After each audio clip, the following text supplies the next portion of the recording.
Hey y'all, it's Tammy Devon. I'm just coming to y'all today with a quick little read. I told y'all everything that I do on this page is gonna be kind of spontaneous or whatever.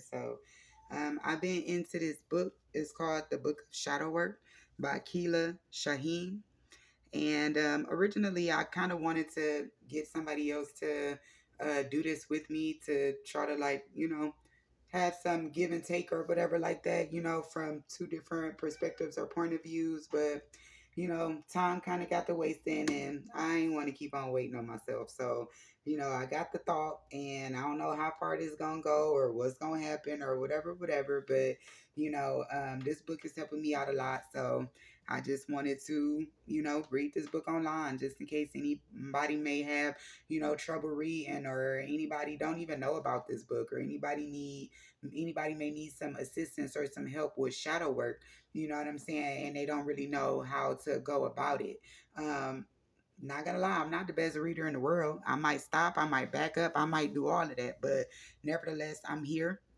I'm willing, I'm serving, and I'm giving, and it is what it is. Again, the name of this book is called The Book of Shadow Work by Keila Shaheen, and it says, Unlock the True You, the must have guide to inner healing and authenticity. She is the best selling author of the Shadow Work Journal, the new empress of self help, says The Atlantic. How much of yourself have you truly met or seen? Is the question by Keila Shaheen. Now, I just want to say thank you, Miss Keila, before we go into the book. I am going to read a little bit about her on here again. It says, The shadow is mysterious. It represents what we've pushed out of our consciousness to hide our fears, traumas, addictions, projections, self doubt, negative patterns, and also our lost talents, childlike joy, and unclaimed brilliance. Shadow work means inviting the contents of your personal shadow into awareness with appreciation and love. On these pages, you'll discover how millions have achieved inner freedom via shadow work, from the Gulf War vet who found his artistic gifts to the young woman who found her voice and reclaimed her truth, opening the path to meaningful love. Packed with analysis and insights from experts, celebrities, and everyday practitioners, this book leaves no stone unturned in unpacking the joys and troubleshooting the pitfalls of dedicated shadow work. You'll also find actionable exercises and strategies to help you navigate shadow dynamics in relationships, spirituality, technology, and society as a whole. Fans of the Shadow Work Journal will gain a deeper understanding of the principles behind the life changing bestseller. Now, we're going to go on this quest to encounter and acknowledge parts of ourselves and explore how they function with the aim of unlocking our untapped potential. The end result should be stepping into a shadow flow, living with true authenticity and wholeness as your best possible self.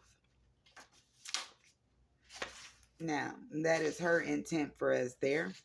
Now, she got a lot of pages in this book, and it's super dope and it's super nice. Now, she has an introduction, and the introduction is how I got here. Now, I read the introduction. The introduction was pretty dope. So, if anything, I'll probably read the introduction, or yeah, read the introduction, and then I'll start with chapter one and go like that. Do chapter one and then stop. Do chapter two and then stop. We can expound upon it. We could talk about it, however y'all want to do it. But, or really however I want to do it because it's my channel, right?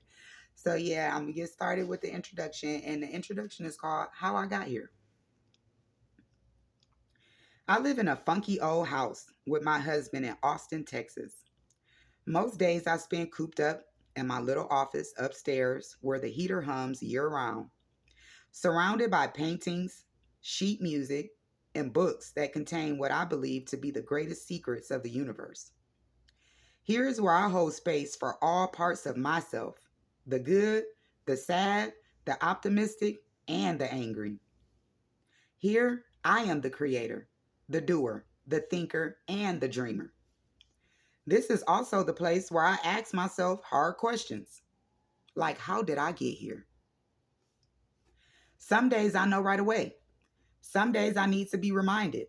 And so gravity pulls me down to the floor, where I am eye level with the stacks of my past journals.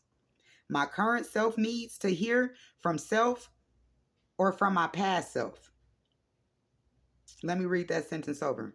My current self needs to hear from my past self.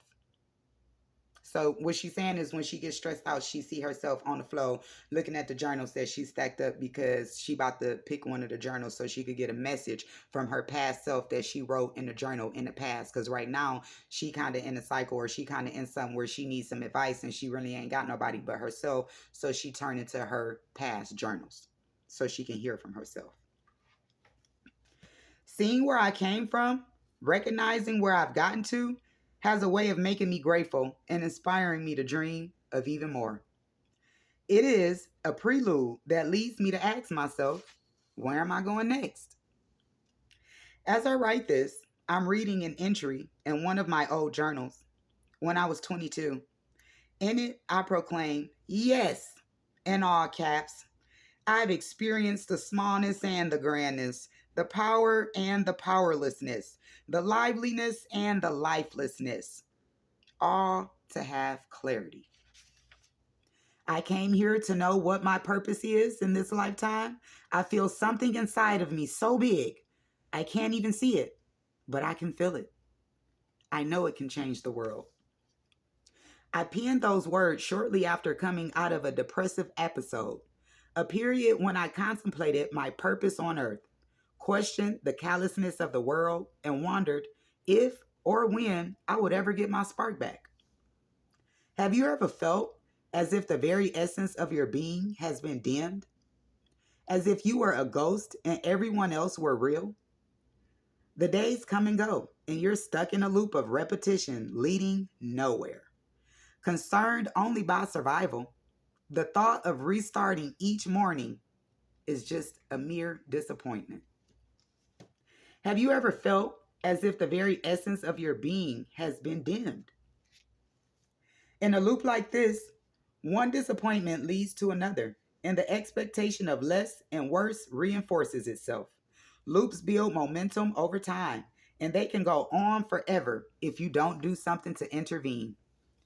The deeper the loop, the less control you have over it.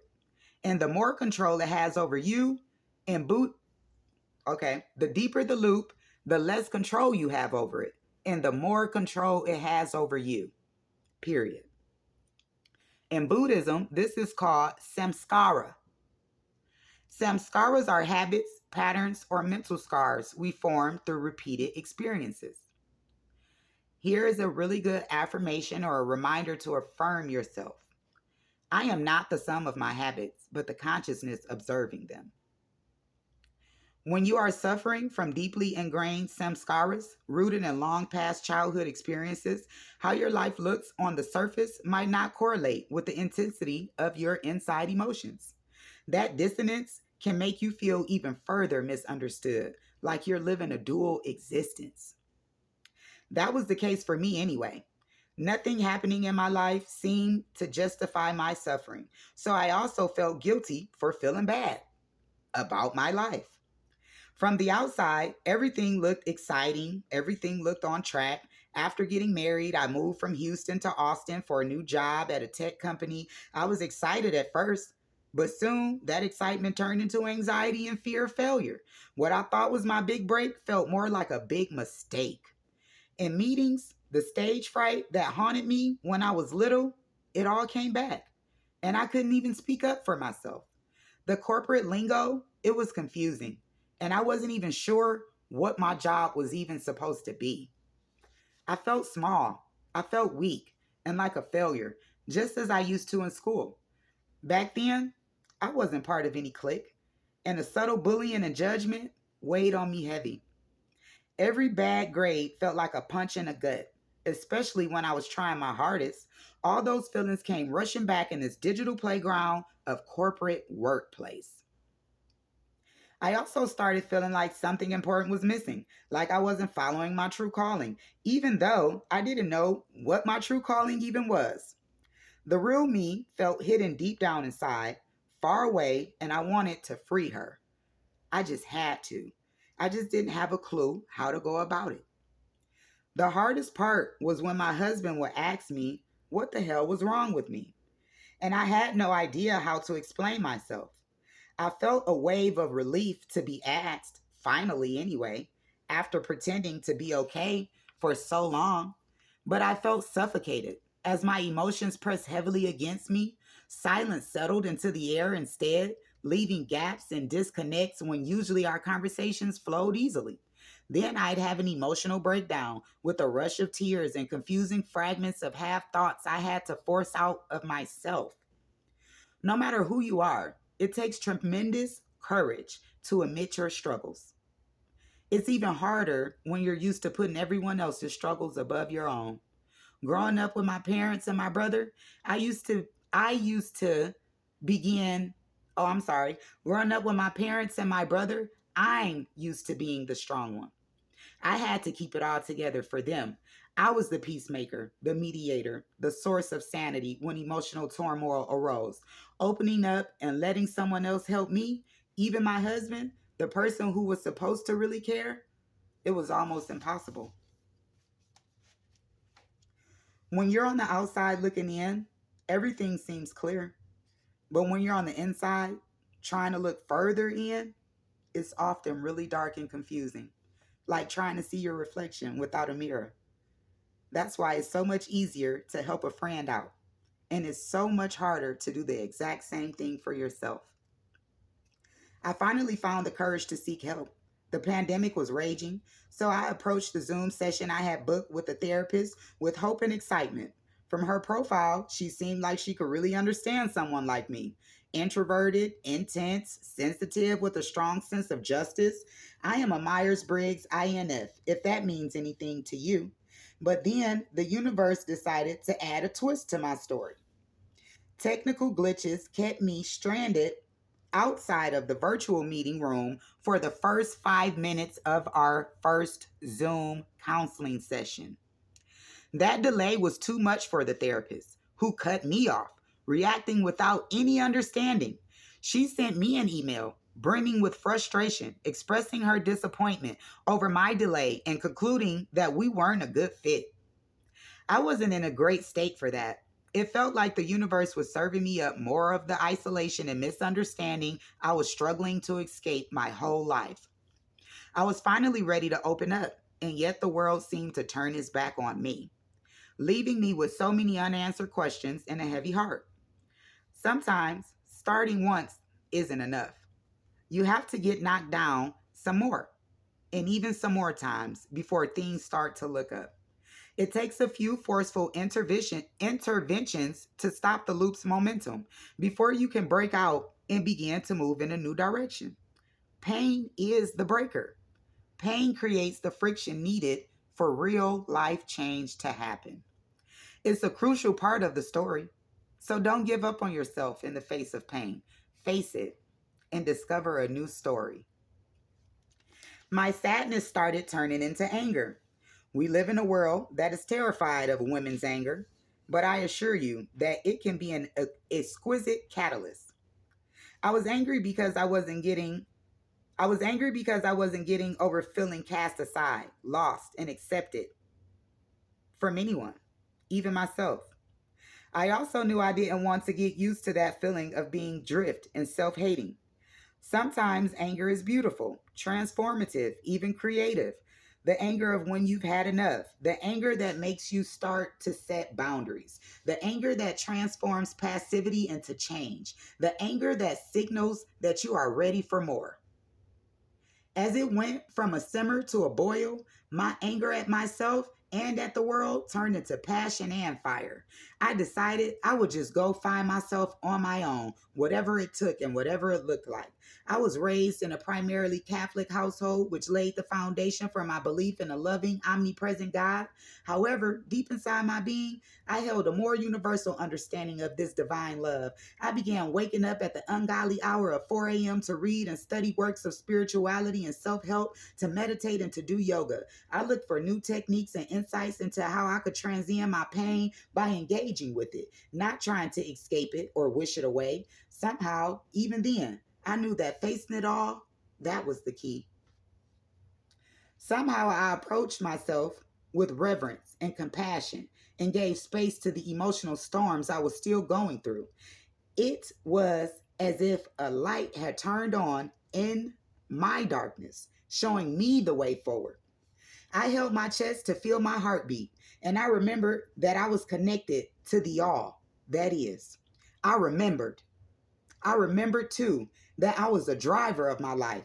I realized that I could soar despite my trauma, my conditioning, my anxieties, my fears, and my failures. I understood that the way to the all, I understood that the way to all that was within me was not outside of me. I started to ask myself questions and listen with an open heart and an open mind to what came back. When I felt triggered by someone or something, instead of instantly reacting to the trigger, being angry, shutting down, being defensive, acting childish, I would slow down and ask myself, what would someone who truly loved themselves do right now? What would my highest self do in this moment? The answer I got was to journal. So I started to pour out my fears into notebooks, unraveling them to understand their roots. Soon, the process was not simply writing, it was transferring the weight of my emotions from the depths of my being onto the lightness of paper. It was a physical and symbolic act of separation, a way of disentangling myself from my convoluted feelings inside and making sense of them all. It was more than a mere reflection. It felt like an energetic cleansing, an energetic healing that I needed all along. Amid this cathartic process, I kept poking around online and in books for spiritual and therapeutic information wherever I would find it. During the long sessions in front of the computer, I stumbled upon the term shadow work in the writings of the Swiss psychoanalyst Carl Gustav Jung. Jung was a therapist and thought leader who helped define the modern notion of the human psyche. Even though he spent a lot of his time studying and treating human pain and dysfunction, he saw people as inherently sovereign and powerful. For this inquisitive spiritual bent, he was fascinated by shamans, by astrology, and the I Ching, the frequently discussed human soul. Some consider Jung the father of the New Age movement as well. He took a poetic, broad minded approach to people and their problems and was vexed by the developing modern era for how it thwarted a more genuine experience of individuality. He wasn't afraid to dive into and write about his own personal life either, which I find incredibly brave, given the premium his profession put on. I'm sorry, I'm going to start that sentence over. He wasn't afraid to dive into and write about his own personal life either, which I find incredibly brave given the premium his profession put on dry objectivity and holding oneself as the ultimate authority. Yeah, I can see that. That was brave. Like basically, she's saying she feel like it was brave for him to put his life on the spotlight to be judged by others, at the same time putting it out there saying that we are the authorities of our own lives. You see what I'm saying? So if he put his own life out there to be judged by others, he giving other people the option to say whether he was wrong or right. So that's brave, because a lot of people can't take accountability. A lot of people fold. A prolific writer, Jung expressed himself with complexity and nuance, which can make some of his vast body of work challenging to even read. But I have found it a pleasure anyway to experience the hope and frustration in his voice, which comes through clearly and often. Jung was the person to conceive of and define the shadow as an unconscious aspect of our personality that we don't readily see in ourselves, but that is integral to our whole being. It's the part of ourselves we repress from our conscious walking or waking life because we or society don't approve. The idea that the idea that to be whole, I needed my shadow to be intrigued. The idea that to be whole, I needed my shadow to intrigue me. is what that sentence said. So before she ran into shadow work, she didn't know nothing about shadow work. So all she knew is she wanted to be whole. She wanted to be a whole person. She wanted to feel like herself. So when she learned that she had to integrate her subconscious, the things that she didn't know, that she didn't necessarily or readily think about, it intrigued her and she wanted to learn more, is what I was stumbling over. Shadow work, or the act of confronting and embracing the shadow in a spirit of openness, curiosity, and acceptance, wasn't just about managing or taming the parts of myself I wanted to deny or that I disliked. It was about achieving a fuller understanding of who I was, including my potential, strengths, and points of genuine excuse me. It was about achieving a fuller understanding of who I was, including my potential strengths and points of genius that I might have hidden from myself as well. That really appealed to me. Jung described the shadow as always there, trailing quietly behind you and evolving alongside you as you grow and mature. It's in every personal joke you tell, every outthought decision, every unexplained mood swing, every impulse drink to text, and every quick overreaction, every envious or jealous moment, every romantic projection. It's this subtle part of you influencing you, but not often enough acknowledged, that you can't transform unless you face it. In order to face it, you must feel it. Isn't it ironic that to truly heal, you must first fully feel?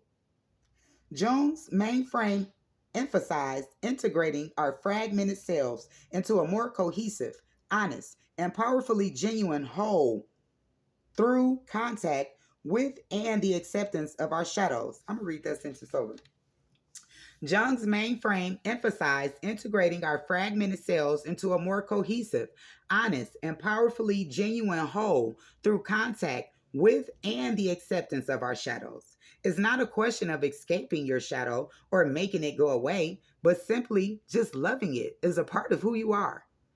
This felt to me like the way out of prison or self-hate and into one of the parts of the purpose that I had began missing.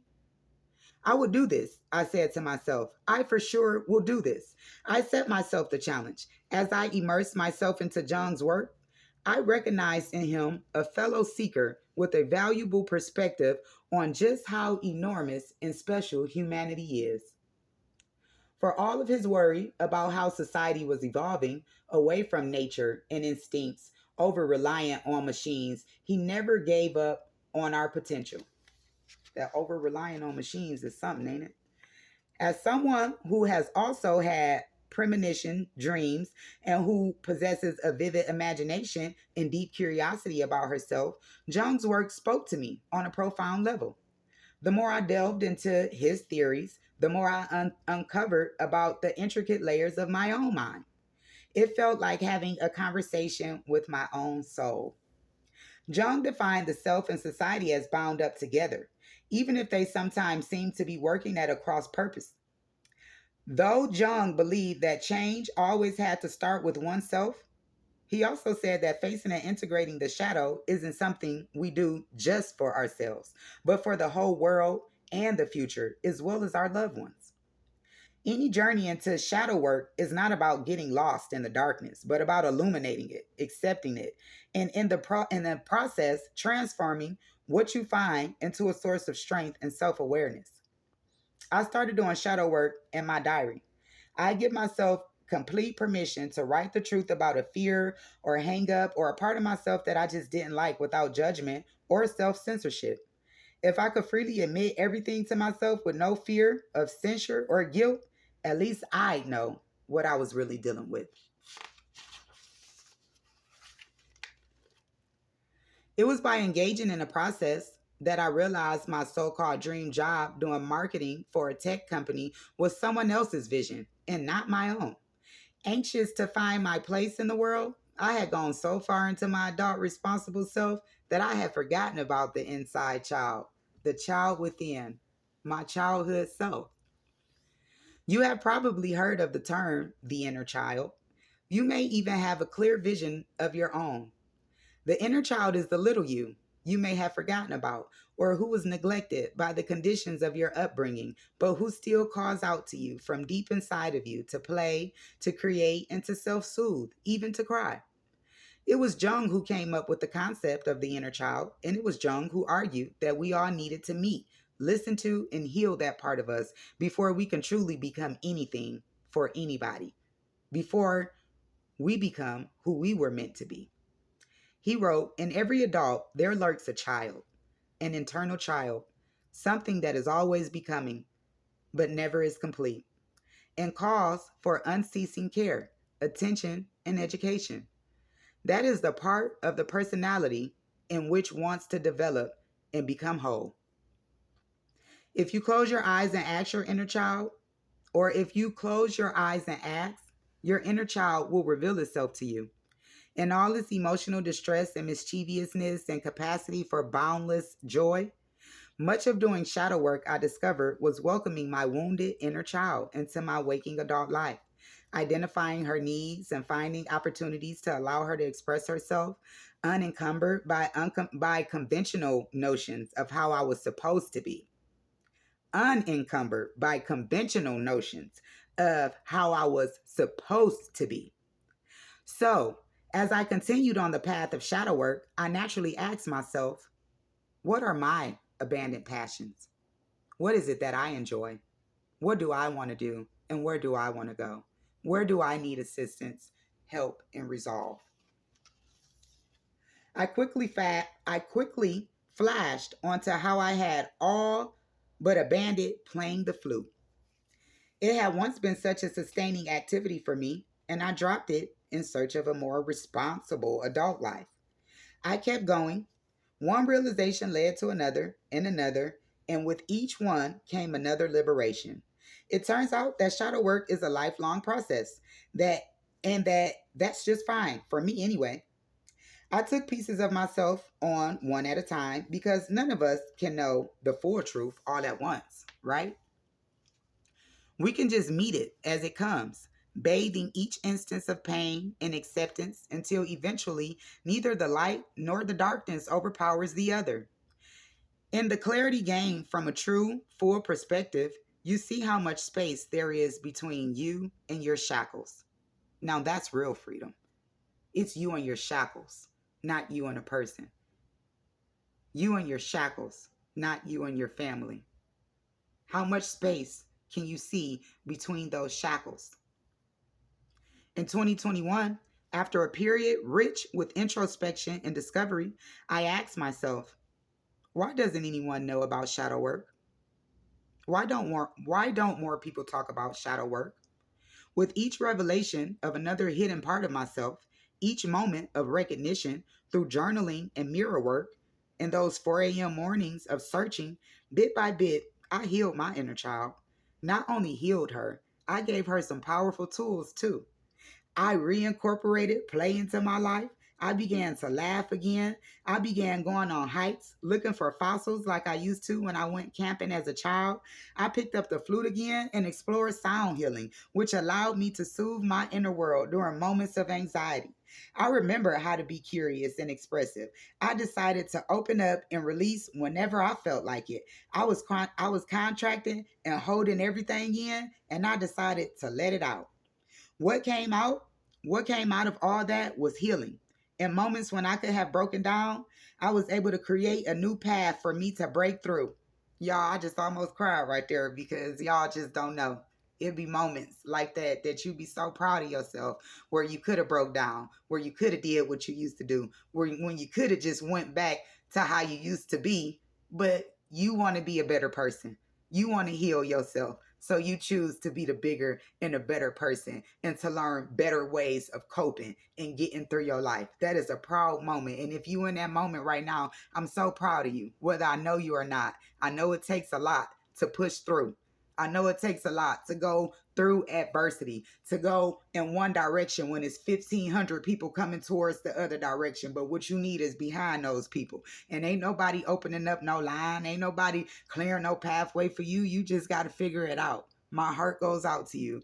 And I hope you get all of the support, all of the dedication, all of the commitment, all of everything that you need. I really hope that it meets you with grace, and just know that nothing that's meant for you is going to pass you by or give up on you. Just let it go.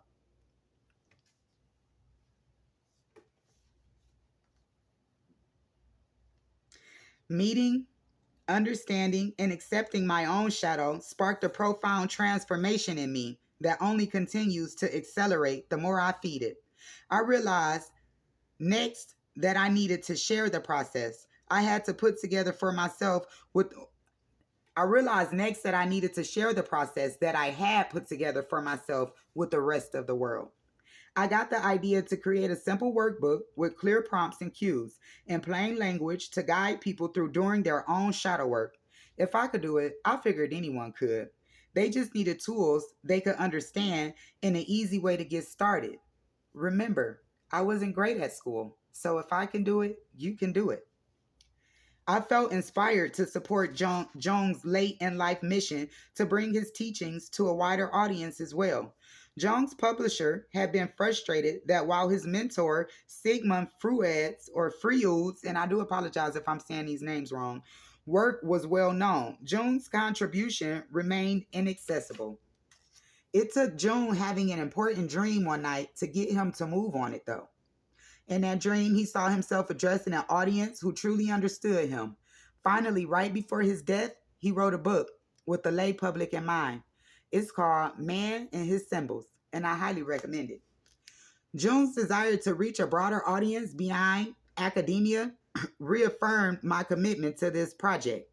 It felt like a continuation of Jung's mission, a way to honor his legacy by helping others embark on their own journeys of self discovery and transformation as well. I do not take a strict or orthodox approach to Jung. I am not a credentialed Jung scholar or a trained Jungian analyst. But I didn't have to be for his work to empower and inspire me. And I wanted that for other people as well. I didn't see what I was doing as a substitute for therapy either. Despite my initial bad experience, I revere the work of counselors and shrinks. But I also know that therapy remains out of reach for a lot of people and that we all can do much to bring healing to our own selves. The idea ignited a fire within me. I felt as if I was tapping directly into a divine source in harmony with every part of myself.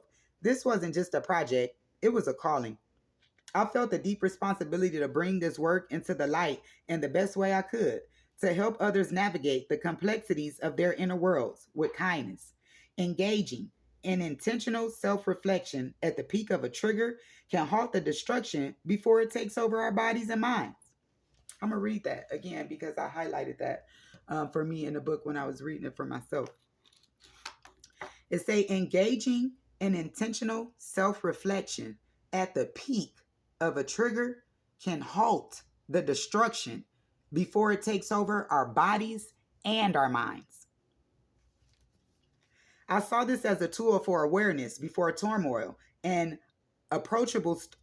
Let me start that over. I saw this as a tool for awareness before turmoil and an approachable start to a life-transforming healing journey.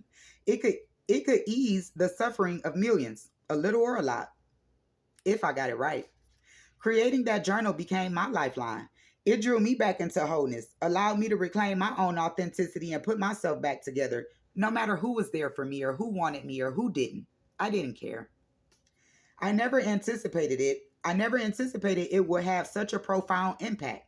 Since I published it, the Shadow Work Journal, at the end of 2021, its reach has been extraordinary. And if y'all don't got the Shadow Work Journal to go along with this book, go and get it. However, this book is only sold in Austin because she live here in Austin. So it's only going to be sold at the Walmarts in Austin. So if you in Austin, go ahead and stop at a Walmart and grab you this book. But if not, you can get on Amazon and you can order the workbook, but you won't have this book. So that's another reason why I'm reading it to y'all as well. Just in case you got the workbook and you ain't got it, we could talk about it together. You could comment. I could answer any questions, whatever. And again, I apologize about my choppy reading, y'all. In 2023 alone, over 1 million copies were purchased, and it was recognized as an Amazon #1 bestseller 4 times. The Shadow Work Journal was not only received over 40,000. The Shadow Work Journal has not only received over 40,000 5-star reviews from readers around the world. It has garnered immense support from social media and even caught the attention of legacy media, featured on Good Morning America and in the pages of the Atlantic and the New York Times, y'all. Therapists started to contact her to say that they were using a shadow work journal as a tool with their patients. And journalers created a supportive community via social media, sharing their experiences with the world. The shadow work journal's widespread acclaim speaks volumes about its efficiency and resonance with all those seeking deeper self understanding to heal the self. It illuminated how universal human suffering and pain are and how everyone has a soul that wanders the desert of existence, searching for a divine source just to keep going. We all need softness, we all need depth and meaning to navigate the harsh, boxed in, artificial world we live in. No matter how deeply we may find ourselves in despair, there is always a path that leads back to our essence, to that inner bright flame that can guide us through our darkest moments. We haven't been alone. The practice of delving deep into the self, of exploring the shadows and light within, is experiencing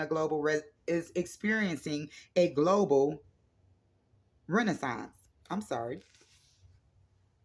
People from all walks of life are awakening to the importance of self-exploration, recognizing that true understanding and growth are in our own hands and souls.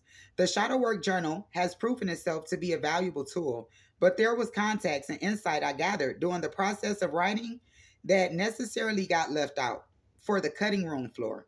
The journal is a starting point for something much bigger, a baby step in my journal, in my journey, and maybe even in yours. With this book, I wanted to write something more expansive. I wanted to write more than just a workbook, more like a primer or a comprehensive guide to how shadow work unfolds on a grander scale and what we can all do to better meet and mesh with our own shadows and loved ones. Here, there is more context and material for continued reflection, wise perspective from experienced experts, tips and stories from people who took the plunge into shadow work for the first time, and expanded techniques and resources to facilitate greater self healing. The Shadow Work Journal, with billions of social media engagements and thousands of testimonials, is part of a long chain of human self inquiry. The book you're now holding, The Book of Shadow Work, shines a bright light on that chain and looks back to explain how the shadow and the shadow work too has been present in religion, in literature, and in ritual throughout the history of time. I also wanted readers to benefit from understanding more of the why behind the global reach of shadow work. From the many conversations I've had with therapists, thinkers, teachers, and healers since the publication of the Shadow Work Journal, to capture how shadow work as a set of diverse practices continue to evolve. The Book of Shadow Work joins all our hands in collective awareness and the search for truth. This is an exploratory book, and I am the navigator. I know you will find gems along the way just by opening your heart and allowing the words to press against your soul wherever it feels tender. Whenever it pangs with resonance, that is a spark of light, and more will follow. In that sense, this book is not just an essential companion to the Shadow Work Journal, but a bigger, more wholesome read or a bigger, more fulsome roadmap for anyone seeking to deepen their self awareness and heal their inner wounds. I'm going to read that again. In that sense, this book is not just an essential companion to the Shadow Work Journal, but a bigger, more fulsome read roadmap for everyone seeking to deepen their self awareness and heal their inner wounds. It offers insights and guidance towards the deeper understanding of yourself and the world around you, and includes inspiring stories and tips from the community that has sprung up around my company. Zenfonote, illustrating the expanding power of shadow work to radically improve daily life, relationships, trauma, the stress of making your way in the world, and society at large. These bits of good news are like finding golden apples on the darkest parts of the yellow brick road, and this book is filled with them. My strongest wish is that the experience of reading this book will be transformational for anyone who takes it seriously. My intention is clear. By the time you reach the end, you will not only have a richer understanding of what shadow work is, you will be empowered to play and dance with your inner self, and you will meet your unconscious and experience moments of transformation where once you simply might have felt out of control. Profound revelations, renewed emotional stability, and resilience can be yours if you let them come. There is another payoff with shadow work that I hope this book will help you put into motion. When you begin to live authentically, to speak and act in harmony with your true self, your life inevitably shifts. When you begin to show up as all of yourself, loudly and proudly, or even softly and subtly, the people who are meant for you, they will start to take notice. They will stay and they will not leave. They won't just hear you, they'll connect with the essence of who you truly are. They'll find joy in your very presence and value in every word that you speak. If you're feeling afraid about showing up in the world as the real you, remember that this fear is not yours to bear alone.